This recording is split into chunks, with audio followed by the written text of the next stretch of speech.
was predestined to be seen as a monster. When I came from my mother's womb, the hospital room bore witness to a newborn with 12 fingers and 11 toes. They call this polydactyly. When I googled the term polydactyly, the browser asked, "Did you mean pterodactyl?" By that, I'm sure I was predestined to extinction. My screams fossilized and called history as if my history could be recorded so easily. I never see people like me in the history books. Authors think as long as they mention the man with the dream and how this country eventually realized that slavery was kind of really fucked up, it's enough to satisfy the hunger in our starving bellies. Some representation is better than none. At least, that's what I've always been told. I learned that when something is broken, it is to be disposed of instead of trying to fix it. In the 4th grade, I jumped out of a swing, landed wrong, dislocated my right pinky toe when I awoke from surgery.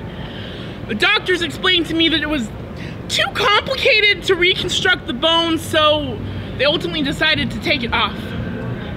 Now that I only have 9 toes, I guess that still makes me a monster. A monster that feels things. You see, my nerve endings are all intact. Essentially, it's as if the toe is still there, a phantom limb that still feels pain. Being this black is like being a phantom limb. Invisible to everyone else but me. But this was never supposed to be a poem about what black feels like. Shouldn't be me standing here telling you how I was more afraid of my little sister for wanting to go to college in Baltimore because of the color of her skin and not because she's in a wheelchair and has no family that far east to look out for her. No, this shouldn't be me telling you that when I watched a 7-minute video of a white cop dragging a young black girl across the grass by her hair, I couldn't help but feel her pain. As I watched him kneeling on her back for 2 minutes, it was my airway that started to close.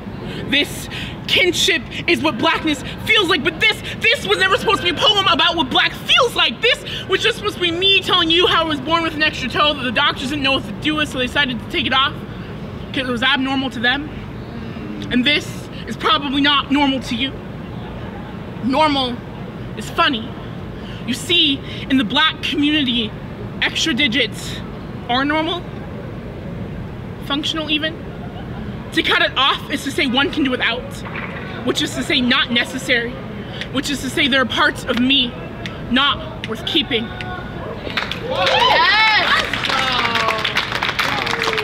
That was Tanesha. We have 3 poets left. Are you ready for the next poet?